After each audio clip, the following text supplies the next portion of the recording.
Welcome back. ഞാൻ ഇന്നിവിടെ പറഞ്ഞുകൊണ്ടിരുന്നത് ആഹാരശീലത്തെക്കുറിച്ചാണ്. ഭക്ഷണം നമ്മൾ എങ്ങനെ കഴിക്കണം, അത് എത്ര അളവിന് കഴിക്കണം, ഇതൊന്നും പലരും ചിന്തിക്കാറ് പോലുമില്ല. ആഹാരം മിതമായിട്ട് കഴിക്കാൻ നാം എപ്പോഴും ശ്രദ്ധിക്കണം. അതുപോലെ തന്നെ സമയത്ത് വിശക്കുമ്പോൾ മാത്രം ഭക്ഷണം കഴിക്കുക, പക്ഷേ അത് ആവശ്യത്തിന് കഴിക്കുക. ഭക്ഷണം കുറച്ച് കുറഞ്ഞാലും അധികമായി കഴിഞ്ഞാൽ അത് അപകടമാണ്. കാരണം പലരും ഇപ്പോൾ ലോകത്ത് കാണുന്ന രോഗികളുടെ അവസ്ഥ നോക്കുകയാണെങ്കിൽ ഭക്ഷണം കിട്ടാതെയുള്ള മരണത്തേക്കാൾ കൂടുതൽ ഭക്ഷണം അധികമായി കഴിച്ചിട്ട് വരുന്ന രോഗങ്ങളാൽ മരണപ്പെടുന്ന സംഖ്യ കൂടുതലാണ്. അതിനാൽ തന്നെ ഭക്ഷണം കഴിക്കുന്നത് എന്ത് കഴിക്കണോ, ഗുണമുള്ളതാണോ കഴിക്കണത് എന്ന് നോക്കി വേണം നമ്മൾ ഭക്ഷണം കഴിക്കാൻ. അതുപോലെ നമ്മൾ വയറ് നിറച്ച് ആഹാരം കഴിച്ച് അത് ദഹിക്കുന്നതിന് മുമ്പ് പിന്നെയും വീണ്ടും ഭക്ഷണം കഴിക്കുക, അതൊന്നും നല്ല ശീലങ്ങളല്ല. കൂടുതൽ വിശേഷങ്ങൾ അറിയാം ഫെങ്ഷുയി കണ്ടുവന്നതിന് ശേഷം.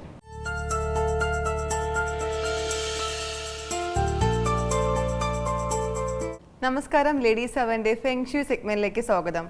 ഫെങ്ഷുയെ പറ്റിയുള്ള സംശയങ്ങൾക്ക് മറുപടി പറയുന്നത് Tejas feng shui director doctor Shaji K നായരാണ്. നമുക്ക് അദ്ദേഹത്തെ സ്വാഗതം ചെയ്യാം.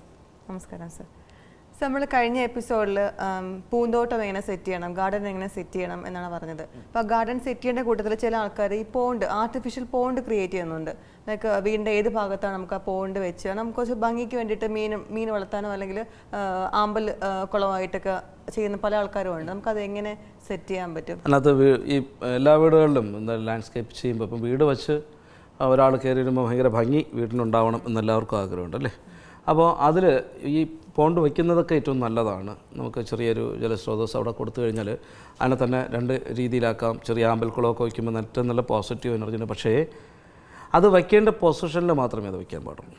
ഇപ്പം ഓരോ വീടുകളിലും ഇപ്പോൾ കിഴക്ക് ദർശനമുള്ള വീടാണെങ്കിൽ അതിൻ്റെ തെക്ക് കിഴക്ക് ഭാഗത്ത് ചെറിയൊരു പോണ്ടൊക്കെ സെറ്റ് ചെയ്ത് കഴിഞ്ഞാൽ അതിനകത്ത് രണ്ട് താമരയൊക്കെ ഇട്ട് കഴിഞ്ഞാൽ നമുക്ക് നല്ലൊരു പോസിറ്റീവ് എഫക്റ്റ് കാണും. നേരെ മറിച്ച് തെക്ക് കിഴക്ക് ഭാഗത്ത് ജല സാന്നിധ്യം ആവാം. മനസ്സിലാകുന്നുണ്ടോ? കിഴക്ക് ദർശനമുള്ളൊരു വീട്ടിൽ തെക്ക് കിഴക്ക് ഭാഗത്ത് ജലസാന്നിധ്യം കൊണ്ട് വച്ചു കഴിഞ്ഞാൽ അത് നെഗറ്റീവ് എഫക്റ്റ് ചെയ്യും. ഇറങ്ങിപ്പോകുന്നതിൻ്റെ വലത് ഭാഗം, നമ്മൾ വീട്ടിലോട്ട് കയറി പോകുന്നതാണോ അതോ വീട്ടിൽ നിന്ന് പുറത്തോട്ട് ഇറങ്ങുന്നതിൻ്റെ വലത് ഭാഗത്ത് ജലസാന്നിധ്യം വന്നു കഴിഞ്ഞാൽ ഒത്തിരി വീട്ടിൽ ഭാര്യ ഭർത്താക്കന്മാർ തമ്മിൽ ഒത്തിരി പ്രശ്നം ഉണ്ടാവാൻ ചാൻസ് വളരെ കൂടുതലാണ്. അവർ തമ്മിൽ തന്നെ പിരിഞ്ഞ് മാറി നിൽക്കുവാനൊരു ചാൻസ് വരെ ഉണ്ട്. അത് ജലം ഗുണമാണ്, അതിനുപരി ദോഷമാണ്. ഇപ്പം സ്വാഭാവികമായിട്ടും എല്ലായിടത്തും പറയാറുണ്ട് നമുക്ക് സാമ്പത്തിക സ്രോതസ്, കാരണം സാമ്പത്തികമായിട്ട് സാമ്പത്തികം എല്ലാവർക്കും വരും, അത് നിലനിർത്തുവാനാണ് പാട്. അത് കയ്യിൽ നിന്ന് സാമ്പത്തികമൊക്കെ നഷ്ടപ്പെട്ടു പോകാതിരിക്കുവാനും നമുക്കുള്ള കുറേ ദോഷങ്ങൾ മാറുവാനൊക്കെ 8 ഗോൾഡ് ഫിഷ് ഒരു ബ്ലാക്ക് തൊട്ട് വീടിൻ്റെ തെക്ക് കിഴക്ക് ഭാഗത്ത് വയ്ക്കാൻ ഞാൻ പലപ്പോഴും പറയാറുണ്ട്. അത് തെക്ക് കിഴക്ക് ഭാഗത്ത് വയ്ക്കുമ്പോൾ വീടിൻ്റെ പുറത്ത് തെക്ക് കിഴക്ക് ഭാഗത്ത്, ലിവിങ് റൂമിൻ്റെ തെക്ക് കിഴക്ക് ഭാഗത്താണ് നമ്മൾ വയ്ക്കുന്നത്. സ്വാഭാവികമായിട്ടും നമ്മൾ കിഴക്ക് ദർശനമുള്ള വീടാണെങ്കിലും ലിവിങ് റൂമിൽ നിന്ന് അടുത്ത് സിറ്റ് ഔട്ടിൽ പോയിട്ടാണ് നമ്മൾ പുറത്തോട്ട് പോകുന്നത്. അപ്പോൾ റൈറ്റ് സൈഡിലൊരിക്കലും അത് വരത്തില്ല. ലിവിങ് റൂമിലാണ് അത് ഇരിക്കുന്നത്. അപ്പം പോണ്ട് സെറ്റ് ചെയ്യുന്ന ഏറ്റവും നല്ലത്. പടിഞ്ഞാറ് ദർശനമുള്ള വീടുകളിൽ പോണ്ട് സെറ്റ് ചെയ്യണമെങ്കിൽ വടക്ക് പടിഞ്ഞാറ് ഭാഗത്ത് പോണ്ട് സെറ്റ് ചെയ്യണം. പക്ഷേ അത് അല്പം ഒരു ഹൈറ്റിൽ വേണം സെറ്റ് ചെയ്യാൻ. വടക്ക് കിഴക്ക് ഈ പോണ്ട് വയ്ക്കുന്നതിൻ്റെ കൂട്ടത്തിൽ കുറച്ച് ലാൻഡ്സ്കേപ്പ് ഒരു പുല്ലൊക്കെ ഇട്ടുന്ന പടത്തിൽ കുറച്ച് ഹൈറ്റ് കൂട്ടിയിട്ട് അതിലാണ് നിർത്തേണ്ടത്. ഒരു കുന്നിൻ്റെ മുകളിൽ നിൽക്കുന്നത് പോലത്തെ ഒരു ഇത് വേണം. അതേപോലെ തന്നെ വടക്ക് കിഴക്കാണെങ്കിൽ അത് ഭൂമിയുടെ ലെവലിൽ നിന്ന് താഴത്തോട്ടായാലും കുഴപ്പമില്ല. തെക്ക് കിഴക്ക്, ഇപ്പം തെക്കോട്ട് ദർശനമുള്ള വീട്ടിലാണെങ്കിൽ നമ്മുടെ ലെഫ്റ്റ് സൈഡ് തെക്ക് കിഴക്ക് ഭാഗത്തായിട്ട് പോണ്ട് സെറ്റ് ചെയ്യാൻ പറ്റും. അപ്പോൾ ഓരോ പൊസിഷനിലുള്ള വീടുകളിലും വടക്ക് ദർശനമുള്ള വീടാണെങ്കിൽ നമ്മുടെ റൈറ്റ് സൈഡ് മാറി അത് സെറ്റ് ചെയ്യാൻ പാടുള്ളത് നോക്കി ചെയ്യണം. കുറച്ച് വീടിൽ നിന്ന് ഇത്ര ദൂരം മാറി നമുക്കത് സെറ്റ് ചെയ്യണമെന്നുണ്ട്. അപ്പം പോണ്ട് സെറ്റ് ചെയ്യുക, അതിൻ്റെ കൂടെ താമരയോ ആമ്പലോ ഒക്കെ വളർത്തുന്നത് ഏറ്റവും നല്ലതാണ്. ആമ്പലും താമരയൊക്കെ വീട്ടിൽ വിരിയുമ്പോൾ നല്ലൊരു പോസിറ്റീവ് എഫക്റ്റ് നമ്മുടെ വീട്ടിലോട്ട് കിട്ടും. അപ്പം അതൊന്ന് നോക്കി ശ്രദ്ധിച്ച് കാര്യങ്ങൾ കൈകാര്യം ചെയ്ത് കൊണ്ടുപോയി കഴിഞ്ഞാൽ നമുക്ക് ഇതിൽ നിന്ന് വരുന്ന ഒത്തിരി ദോഷങ്ങൾ നമുക്കത് മാറ്റം ഉണ്ടാകും. പിന്നെ യൂഫോബിയ പോലുള്ള ചെടികളൊക്കെ ഉണ്ട്. ഇപ്പം വീടുകളിലെല്ലാം ഇടയ്ക്ക് വെച്ച് എല്ലാ വീടുകളിലും ഭയങ്കരമായിട്ട് ഡെവലപ്പ് ചെയ്തുകൊണ്ടിരുന്ന ഒരു ചെടിയാണ് അത് വീട്ടിൽ വയ്ക്കുന്നതുകൊണ്ട് ദോഷമൊന്നുമില്ല.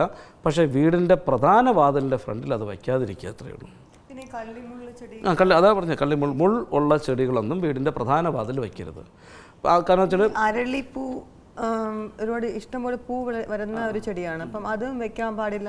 അത് വീട്ടിൽ അത് വെക്കാൻ പാടുണ്ട്. വീടിൻ്റെ ഫ്രണ്ടിൽ വെക്കാൻ പാടില്ല. ഷാർപ്പ് എഡ്ജുള്ള അരളിയുടെ എന്ന് വെച്ചാൽ ഷാർപ്പ് എഡ്ജ്, ഇലയെ പോലും ഷാർപ്പ് എഡ്ജാണ്. അതുകൊണ്ടാണ് അത് വയ്ക്കാൻ പാടില്ലെന്ന് പറഞ്ഞാൽ വീടിൻ്റെ സൈഡ് മാറിയൊക്കെ വയ്ക്കാം. പക്ഷേ യൂഫോബി പോലുള്ള കള്ളിമുൾ ചെടികൾ ഒന്നും വീടിൻ്റെ പ്രധാന വാതിലിൻ്റെ മുന്നിൽ വയ്ക്കാൻ പാടില്ല. മാറി വയ്ക്കാം, നമ്മുടെ വാതിലിൻ്റെ വലതുസൈഡോ ഇടസൈഡോ, കാരണം ഫ്രണ്ടിൽ നിന്ന് നോക്കിയാൽ കാണരുത്.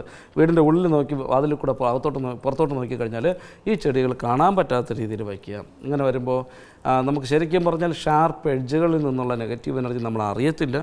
തലവേദനയും കാര്യങ്ങളൊക്കെ ഉണ്ടാകും. അപ്പോൾ നിങ്ങളൊന്ന് ആലോചിച്ച് നോക്കുക, വീടിൻ്റെ ഫ്രണ്ടിൽ എന്തോ ഒരു നെഗറ്റീവ് എനർജി സ്പ്രെഡ് ചെയ്യുന്ന പ്രധാന വാതിലിൻ്റെ ഫ്രണ്ടിലുണ്ട് എന്ന് നിങ്ങൾ കണക്കാക്കുക, കണ്ടിന്യൂസ് ആയിട്ട് തലവേദനയും കാര്യങ്ങളൊക്കെ വരുമ്പോൾ. അപ്പോൾ ഇങ്ങനെയുള്ള കാര്യങ്ങളൊക്കെ വളരെ ശ്രദ്ധിക്കുക. പിന്നെ ഈ എന്താ പറയുക, ഈ ഷാർപ്പ് എഡ്ജ് വരുന്ന മറ്റേ ആന്തൂറിയം പോലുള്ള ചെടികളുണ്ടല്ലോ, ആന്തൂറിയൊക്കെ നമ്മൾ വീടിൻ്റെ നേരെ ഫ്രണ്ടിൽ വയ്ക്കാൻ പാടില്ല. അതും സൈഡിൽ അതിൻ്റെ ഇലയുണ്ടല്ലോ, ഷാർപ്പ് എഡ്ജാണ്. പൂക്കൾ പോലും അങ്ങനത്തെയാണ്. അപ്പം അതൊന്നും വീടിൻ്റെ മുന്നിൽ വയ്ക്കാതിരിക്കുവാൻ വളരെ ശ്രദ്ധിക്കുക. പിന്നെ ഇത്രയും നാളത്തെ എക്സ്പീരിയൻസ് എനിക്കുള്ളത് കൊണ്ട് ഞാൻ പറയുകയാണ്, വീടിൻ്റെ മുന്നിൽ ഗൗളീഗാത്രം നടാതിരിക്കുക. ഒത്തിരി ഗൗളീഗാത്രം തെങ്ങ് വീടിൻ്റെ ഫ്രണ്ടിൽ നടരുത്. വീടിൽ നിന്ന് മാറി മനയ്ക്ക് പുറത്ത്, വീടിൻ്റെ പുറത്ത് എവിടെയെങ്കിലും നട്ട് കഴിഞ്ഞാൽ നമുക്ക് കുറേ ഇത് മാറ്റം ഉണ്ടാവും. വീടിൻ്റെ ഫ്രണ്ടിൽ കൂവളം അല്ലെങ്കിൽ ഇങ്ങനെയുള്ളതൊക്കെ നമുക്ക് അതിനെ മെയിൻറ്റെയിൻ ചെയ്യേണ്ട രീതിയുണ്ട്. കാരണം ചില വേറെ ആൾക്കാർ ഈ ബോഹൻ വില്ല, ഈ കടലാസ് പൂവില്ലേ, അതിങ്ങനെ വീടിൻ്റെ ഫ്രണ്ടിൽ ആർച്ച് പോലെ അതൊക്കെ ചെയ്യുന്നു. അതൊക്കെ കുഴപ്പമൊന്നുമില്ല, നല്ലതാണ്. ഞാൻ അതിലുള്ള മുള്ളെന്ന് പറയുമ്പോൾ അത്രയും ഇതായിട്ട് തിക്കായിട്ട് വരുന്നില്ല. അത് വീടിൻ്റെ നേരെ ചേർത്തൊന്നും ആരും വയ്ക്കാറില്ല. എൻട്രൻസിൻ്റെ മതിലിനോട് ചേർത്തൊക്കെ അവർ വയ്ക്കാറുള്ളൂ.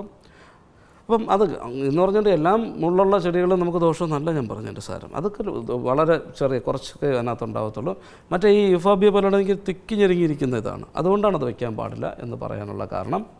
പിന്നെ ഈ പറഞ്ഞുള്ള ഗൗളീഗാത്രം തെങ്ങൊക്കെ നമ്മുടെ വീട്ടിൻ്റെ മുന്നിലുണ്ടെങ്കിൽ അതൊക്കെ ഒന്ന് മാറ്റി ബാക്കിലോട്ടോ എവിടെയെങ്കിലും ഒന്ന് സ്ഥാപിക്കുക. അല്ലെങ്കിൽ മനയ്ക്ക് പുറത്ത്, മനയെന്ന് പറയുമ്പോൾ ഒരു വീട് വയ്ക്കുന്നതിന് മുന്നേ നമ്മൾ കെട്ടിത്തിരിക്കേണ്ട സ്ഥലമാണ് മന, അതിന് പുറത്തോട്ട് അത് വയ്ക്കുക. ഇങ്ങനെയുള്ള കുറേ കാര്യങ്ങൾ നമ്മൾ നിത്യവും നമ്മൾ ശ്രദ്ധിച്ചു പോയാൽ നമുക്ക് ജീവിതത്തിൽ വളരെ നല്ല ഉയർച്ച ഉണ്ടാവാൻ ചാൻസ് ഉണ്ട്. ഇപ്പം പല എപ്പിസോഡിൽ ഞാൻ പറയാറുണ്ട്, കംപ്ലീറ്റ് ഇതെല്ലാം കേട്ടിട്ട് നിങ്ങളത് അപ്ലൈ ചെയ്യുന്നതിന് മുമ്പ് ഒരു കാര്യം ശ്രദ്ധിക്കുക, നല്ല എക്സ്പീരിയൻസ് ആയിട്ടുള്ള ഒരാളെ വിളിച്ച് കാണിക്കണം. കാരണം പല വീടുകളിലും ആ പ്രധാന വാതിലിന് വരുന്ന എനർജി ലെവൽ എങ്ങനെയുണ്ടെന്ന് ഞാൻ പറയാറുണ്ട്.